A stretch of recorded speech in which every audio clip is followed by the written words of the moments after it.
নমস্কার বন্ধুরা, বনশ্রীস kitchen and blogs থেকে সবাইকে স্বাগত জানাই। আজকের রেসিপি ডাল পালং। শীতকালে এই ডাল পালং কিন্তু খুবই একটি জনপ্রিয় রেসিপি, আর এটা আপনারা যে কোনো ডাল দিয়েই বানাতে পারেন। তবে আমি আজকে এটা মুগ ডাল দিয়ে কি করে বানাই সেটাই আপনাদের সাথে শেয়ার করব। আর খুব সহজ পদ্ধতিতে এই রেসিপিটি করে দেখাবো। অত্যন্ত স্বাস্থ্যকর একটি রেসিপি। আশা করি আপনাদের রেসিপিটি খুব ভালো লাগবে। ডাল পালং বানানোর জন্য আমি ইন্ডাকশানে একটা কড়া বসিয়ে আমি হাফ বাটি মুগ ডাল দিয়ে দিলাম। ডালগুলোকে আমি শুকনো খোলায় হালকা করে ভেজে নেব। ফ্লেমটাকে লো টু মিডিয়াম করে ডালটাকে ভালো করে ভেজে নিতে হবে, আর অনবরত নাড়তে হবে যাতে ডালটা সব জায়গায় সমানভাবে ভাজা হয়। এখানে আমি হাফ বাটি ডাল দিয়ে ডাল পালং বানাবো। আপনারা আপনাদের প্রয়োজন মতো ডাল নিয়ে নেবেন। ডালটা আমার ভাজা হয়ে গেছে, খুব সুন্দর মিষ্টি গন্ধ বেরোতে শুরু করেছে। এবার ডালটাকে একটা পাত্রের মধ্যে নিয়ে আমি ভালো করে ধুয়ে নিয়েছি। ধুয়ে ডালের মধ্যে আমি কিছুটা জলও দিয়ে রেখেছি।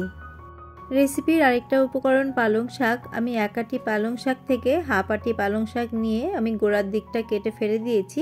তারপরে খুব ভালো করে জল বদল করে ধুয়ে নিয়েছি। আর এই রেসিপির জন্য একদম এই রকম কচি পালং হলে কিন্তু এর টেস্টটা খুবই ভালো হবে। এবার চলে যাচ্ছি নেক্সট স্টেপে। এবার আমি ডালটা সেদ্ধ করব। তার জন্য ইন্ডাকশানে আমি খানিকটা পরিমাণ জল বসিয়ে দিয়েছি। জলটা যখন হালকা গরম হতে শুরু করেছে তখন আমি ভিজিয়ে রাখা ডালটা দিয়ে দিলাম। যে কোনো ডাল রান্নার আগে যদি কিছুক্ষণ ভিজিয়ে রাখা যায় তাহলে কিন্তু ডালটা খুব তাড়াতাড়ি সেদ্ধ হয়ে যায়। আমিও চেষ্টা করি মিনিমাম 10 থেকে 15 মিনিট ডালটাকে ভিজিয়ে রাখার। এবার ফ্লেমটাকে হাই করে দিয়েছি, আর হাই করে দেওয়ার পরে ডালের ওপরে এইভাবে ফেনা জমে যায়। এই ফেনাগুলোকে ফেলে দিতে হবে। ফেনাগুলো না ফেললে কিন্তু একদমই ডালটা খেতেও ভালো লাগবে না, আর দেখতেও ভালো লাগবে না।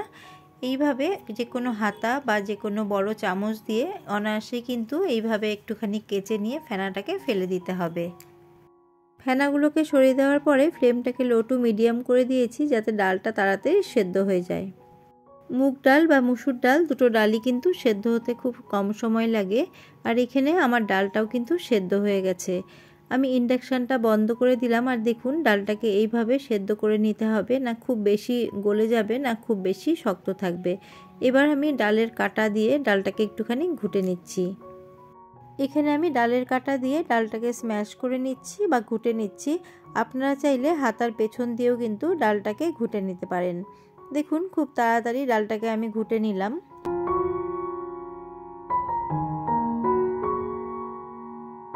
ডাল ভালো করে ঘুটে নিয়েছি। এবার এই পাত্রটা আমি সরিয়ে রেখে ইন্ডাকশানে আরেকটা পাত্রের মধ্যে কিছুটা পরিমাণ জল আমি ফুটতে দিয়েছি। এই জলটাই আমি ডালে ব্যবহার করব। এবার আমি ওই পাত্রটাই আবার বসিয়ে দিচ্ছি, আর পরিমাণ মতো জলটা এর মধ্যে মিশিয়ে দিচ্ছি। ডাল পালং খুব ঘন ভালো লাগে না বা খুব পাতলাও ভালো লাগে না, সেই হিসেব করে আমি জল মিশিয়েছি। একই সাথে দুটো চেরা কাঁচা লঙ্কা এবং ধুয়ে রাখা পালং শাকটা দিয়ে দিলাম। এবার পরিমাণ মতো আমি লবণ দিয়ে দিলাম। আমি ডাল সেদ্ধর সময় লবণের ব্যবহার করিনি, আমি লবণটা একবারে এখনই দিলাম। আপনারা চাইলে ডাল সেদ্ধর সময়ও কিন্তু লবণটা দিয়ে নিতে পারেন। সমস্তটা ভালো করে আমি মিশিয়ে নিলাম। এবার এর মধ্যে আমি দিয়ে দেব পরিমাণ মতো হলুদ গুঁড়ো।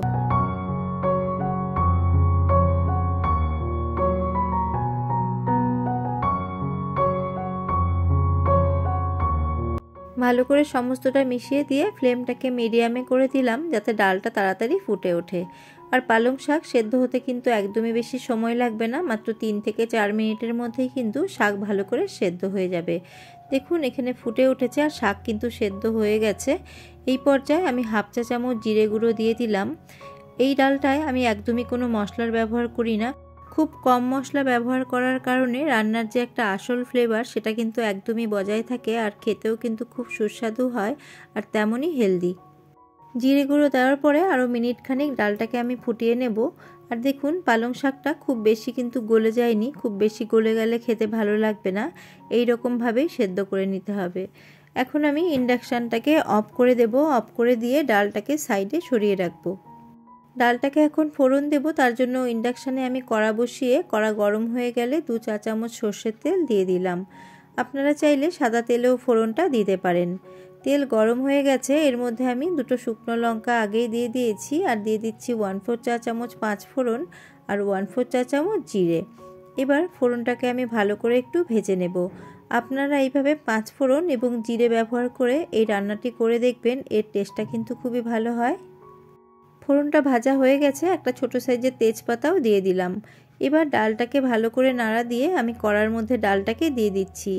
এই সময় খেয়াল রাখতে হবে গায়ের মধ্যে যেন গরম ডালের ছিটে না আসে, তার জন্য ফ্লেমটাকে কিন্তু একটু লোতে রাখতে হবে। এবার টেস্টের ব্যালেন্সের জন্য এর মধ্যে আমি হাফ চা চামচেরও কম চিনি দিয়ে দিচ্ছি। মুগ ডালে একটু কিন্তু মিষ্টি দিলে খেতে খুব ভালো লাগে, আর আপনারা যদি বেশি মিষ্টি পছন্দ করেন সেক্ষেত্রে কিন্তু আরেকটু বেশি চিনি দিলেও ভালো লাগবে। আমার বাড়িতে খুব বেশি মিষ্টি পছন্দ করে না, তার জন্য আমি ব্যালেন্সের জন্য খুব সামান্যই মিষ্টি ব্যবহার করলাম। নর্মাল মুগ ডাল রান্নার সময় আমরা একটু আদার ব্যবহার করে থাকি, কিন্তু পালং শাক দিলে কিন্তু আমি আদার ব্যবহার করি না। আপনারা চাইলে একটু আদা বাটা এর মধ্যে দিতে পারেন। এই সময় ডালের নুন এবং মিষ্টিটা আমি একটু চেক করে নিচ্ছি, যদি লাগে তাহলে এই সময় আমি অ্যাড করে দেব। ফোড়ন দেওয়ার পরে ডাল খুব বেশিক্ষণ ফোটাবো না। আমার মনে হলো যে একটু নুন কম আছে, তার জন্য এর মধ্যে আর একটু নুন দিয়ে ভালো করে মিশিয়ে নেব। ডাল পালং একদম রেডি হয়ে গেছে। ইন্ডাকশান অফ করে আমি আপনাদের সার্ভ করে দেখাচ্ছি। খুব কম তেল মশলায় ডাল পালং আমি রান্না করে দেখালাম। আপনাদের কেমন লাগলো জানাতে ভুলবেন না। গরম ভাতের সাথে তো ভালো লাগেই, এই ডাল পালং রুটির সাথেও কিন্তু অসাধারণ লাগে। মুগ ডাল দিয়ে আমি ডাল পালং রান্না করে দেখালাম, আপনারা মসুর ডাল দিয়েও রান্নাটি করতে পারেন। প্রোটিন এবং ভিটামিনে ভরপুর এই ডাল কিন্তু একাই 100। যারা এখনও এইভাবে ডাল রান্না করে খেয়ে দেখেননি, আমার অনুরোধ আপনারা অবশ্যই একদিন এইভাবে ডাল রান্না করে খেয়ে দেখবেন। আর আপনাদের যদি রেসিপিটি ভালো লেগে থাকে তবে লাইক কমেন্ট শেয়ার করবেন। বেশি ভালো লেগে থাকলে ফ্রেন্ডস অ্যান্ড ফ্যামিলির সাথে শেয়ার করবেন। আবারও হাজির হয়ে যাব অন্য কোনো রেসিপি বা ব্লগ নিয়ে। নমস্কার।